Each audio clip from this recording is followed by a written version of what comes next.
জেলা কিষাণ ক্ষেত মজদুর সংগঠনের জেলা সম্মেলন অনুষ্ঠিত হলো পানাগড়ে। পশ্চিম বর্ধমান জেলা তৃণমূল কিষাণ ক্ষেত মজদুর সংগঠনের জেলা কর্মী সম্মেলন অনুষ্ঠিত হলো পানাগড় বাজারের কমিউনিটি হলে। শনিবার বিকেলে এই অনুষ্ঠানে উপস্থিত ছিলেন সংগঠনের রাজ্য সভাপতি পূর্ণেন্দু বসু। এছাড়া উপস্থিত ছিলেন দক্ষিণবঙ্গ রাষ্ট্রীয় পরিবহন সংস্থার চেয়ারম্যান সুভাষ মণ্ডল, দুর্গাপুর পূর্বের বিধায়ক তথা রাজ্যের মন্ত্রী প্রদীপ মজুমদার, পাণ্ডবেশ্বর বিধানসভার বিধায়ক তথা তৃণমূলের জেলা সভাপতি নরেন্দ্রনাথ চক্রবর্তী, তৃণমূল শ্রমিক সংগঠনের জেলা সভাপতি অভিজিৎ ঘটক, কিষাণ ক্ষেত মজদুর সংগঠনের জেলা সভাপতি জয়ব্রত বৈদ্য সহ জেলার বিভিন্ন প্রান্তের সংগঠনের কর্মী সমর্থকেরা। এদিন অনুষ্ঠানের শুরুতে তৃণমূলের দলীয় পতাকা উত্তোলন করার পাশাপাশি তৃণমূলের শহীদ বেদিতে মাল্যদান করে তাদের আত্মার শান্তি কামনা করেন সকলে। রাজ্য সভাপতি পূর্ণেন্দু বসু জানিয়েছেন, পশ্চিমবঙ্গে জনসংখ্যার অধিকাংশ হল কৃষক। এই গরিব কৃষকেরা অনেকেই জানেন না যে রাজ্যে এবং দেশে বর্তমানে কি পরিস্থিতি রয়েছে। দেশজুড়ে যে কৃষক বিরোধী কাজ চলছে সেই বিষয়গুলি তাদের কাছে তুলে ধরার পাশাপাশি পশ্চিমবঙ্গে কৃষকদের জন্য যে সমস্ত উন্নয়নমূলক প্রকল্পগুলি আনা হয়েছে বা ভালো কাজ হচ্ছে সেই সমস্ত বিষয়গুলি উদাহরণ দিয়ে তুলে ধরা হয় সকলের সামনে।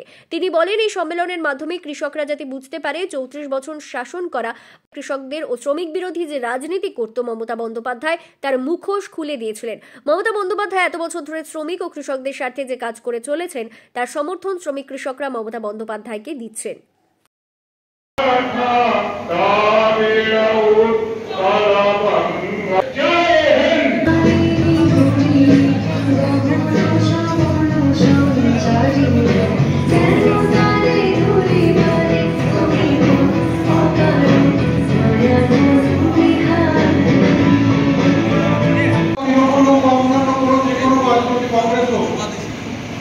সেই দলকে যদি ক্ষমতায় থাকতে হয় সংগঠনকে শক্তিশালী হতে হবে। কারণ আমরা জানি পশ্চিমবঙ্গ তথা সারা ভারতবর্ষে 70% মানুষ কৃষির সাথে যুক্ত রয়েছে।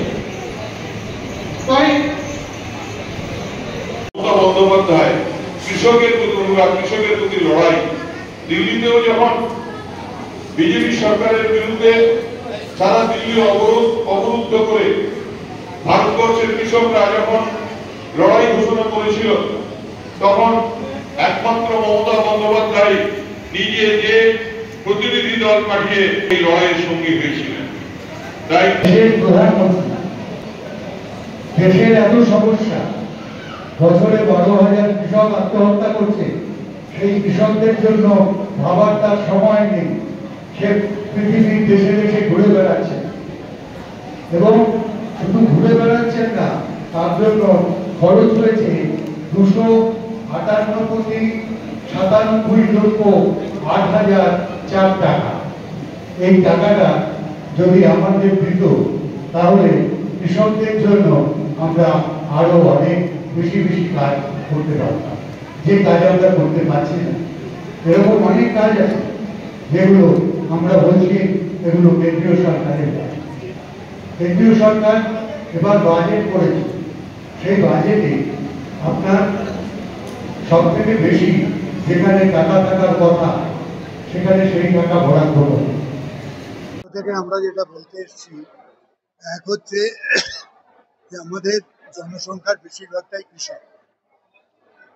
তারা সবটা জানেন না দেশে কি চলছে, আমাদের রাজ্যে কি চলছে।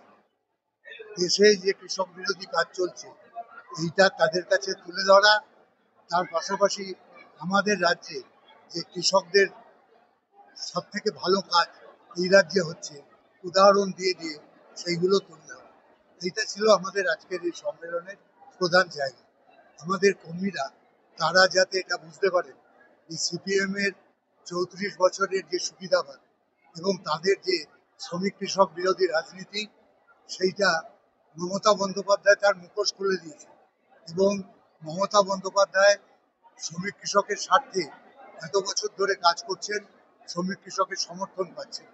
এই বিষয়টা কর্মীদের কাছে শক্তভাবে তুলে ধরা, এটাও আমাদের একটা কর্মসূচি ছিল। তাদের জমি বেহাত হয়েছে সেটা না জানলে তো আমি বলতে পারবো না। তাদের জমি বেহাত হয়েছে, সেই জমি তার কিনা, এগুলো সব জানলে জমি যাতে বেহাত না হয় সেটা আমরা দেখব।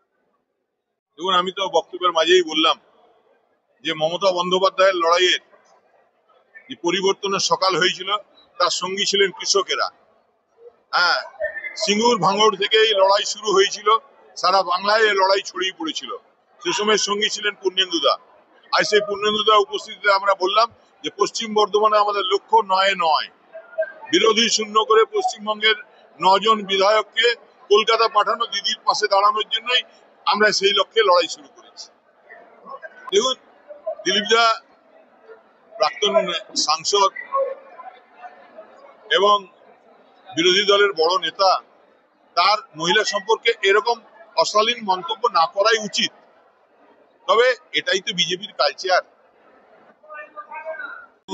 প্রকল্প আমাদের কৃষকদের স্বার্থে মুখ্যমন্ত্রী যা সূচনা করেছেন এবং সম্পূর্ণভাবে রূপায়িত করেছেন, সেইগুলোর দ্বারা পশ্চিমবঙ্গের কৃষকদের এখন আর্থসামাজিক উন্নয়নে যে গতি পেয়েছে তা অভাবনীয়। এবং এইটাই আমাদের সহকর্মী যারা এসছেন তাদের কাছে অনুরোধ করলাম, আপনারা বুঝে নিন। এখানে সব বক্তা এই সম্বন্ধে বলবেন বিভিন্ন প্রকল্পের সফলতা নিয়ে।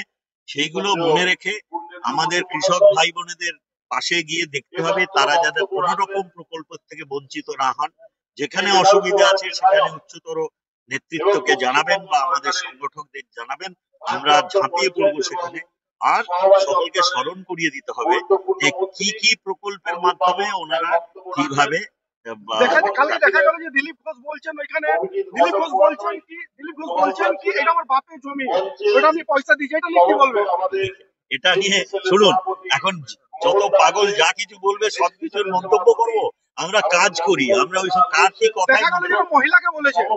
শুনুন, এটা যার যা রুচি সে সেরকম করে।